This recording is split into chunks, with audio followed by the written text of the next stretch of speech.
Hi, everyone, and welcome back to Brian's Horror Movies for Life YouTube channel. And welcome to part two of my Scream Factory collection as part of my overall horror movie collection 2026 edition. If you are new to my channel, please hit the subscribe button. It would really help me out for the future content on my channel going forward. But with that being said, we're going to go ahead and pick up where we left off with part one of Scream Factory, where I showed my box sets that you can see on top there, as well as my Blu-rays A through K. So let me get down on my chair here. I believe we left off with, Killer Party. So we're going to start with the L's now. And this will be a shorter video because I have a few DVDs in Scream Factory, but mostly it's all Blu-rays. So anyway, let's just go ahead and get started here. So first up, we have Lake Placid. I remember this being I haven't seen this movie in a long time, but I remember it being a fun movie. Not to be taken too seriously, but it works. Lawnmower Man, I watched this a couple years ago. Was kind of underwhelmed by it, if I'm being honest, but not too bad. The Legacy. This was a movie from the late 70s that I really liked. Haven't watched it for a few years. The Legend of Hell House. Haven't seen it yet, but I hear really good things about it.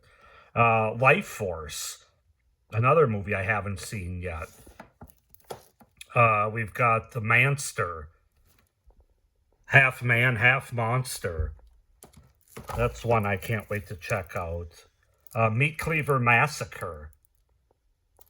I think that must be a slasher, I'm guessing. We've got the double pack Metamorphosis and Beyond Darkness. Now, I actually have Beyond Darkness in my, I think it's my Severin collection. Yes, but it's part of this double pack too with Metamorphosis here. Then we've got Motel Hell, a really fun, kind of campy horror movie from 1980 that I really enjoy. Of course, we have one of the great slashers of all time, in my opinion, the original, My Bloody Valentine, collector's edition from 1981. Love that movie. We've got The Nest. We've got New Year's Evil. We've got Nightmares, which I actually just watched and reviewed last year in 2025 as part of an anthology series that I did. I enjoyed Nightmares. I think it's a pretty fun 80s anthology. Night of the Comet, I should say. Haven't seen it yet. Night of the Demons. I saw it once a couple years ago. Definitely need to rewatch that one. I wasn't overly blown away by it. We've got Night of the Seagulls.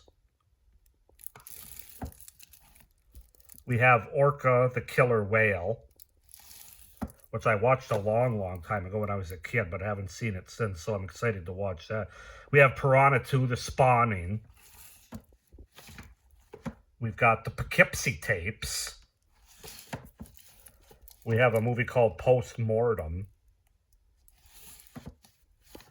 We've got Q, the Winged Serpent. That's a fun movie from 1980. Is it 80 or 81? Or no, 82. Sorry, it was just 1982, but really like what's his name?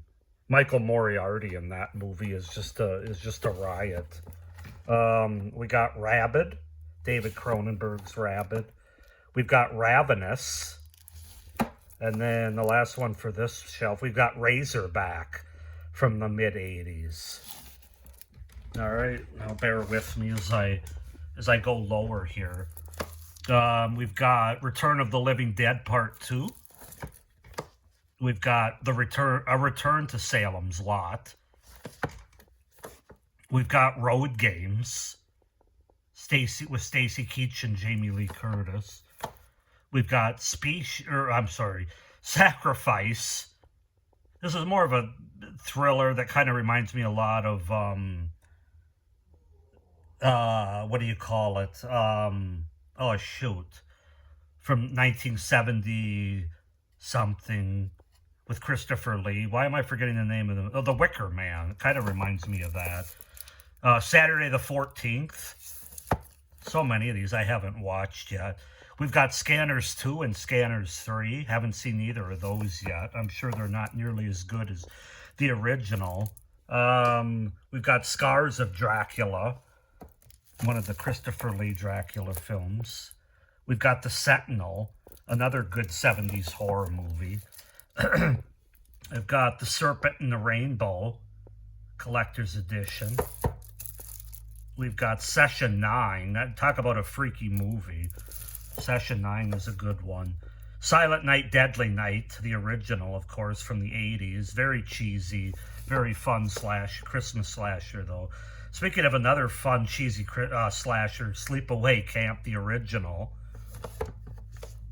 We've got The Slumber Party Massacre.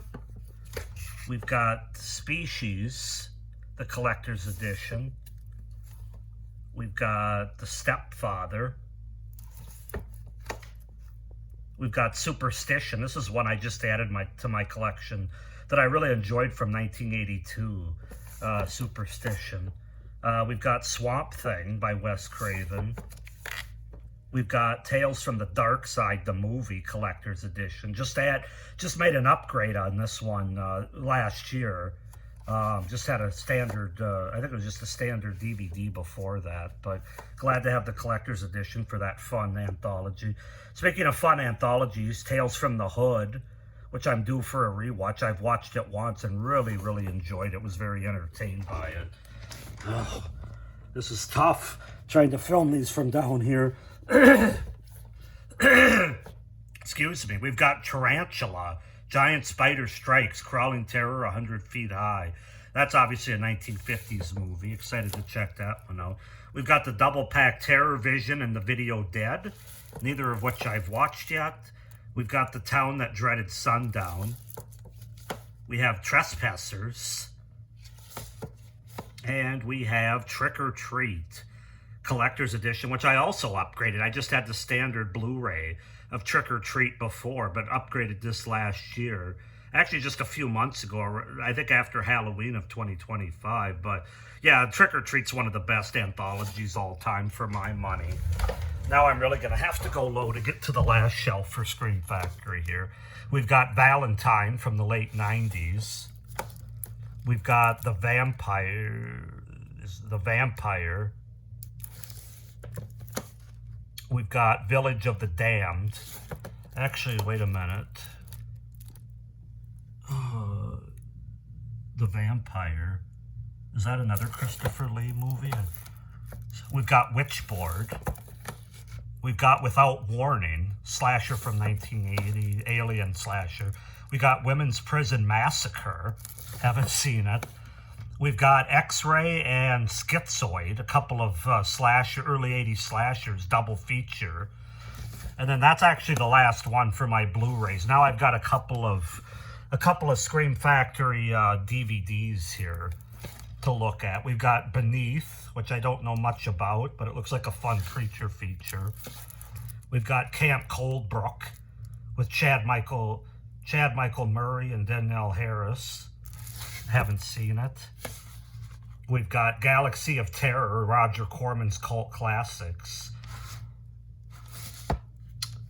We've got two more here. We've got Ghost Stories, which is an anthology movie.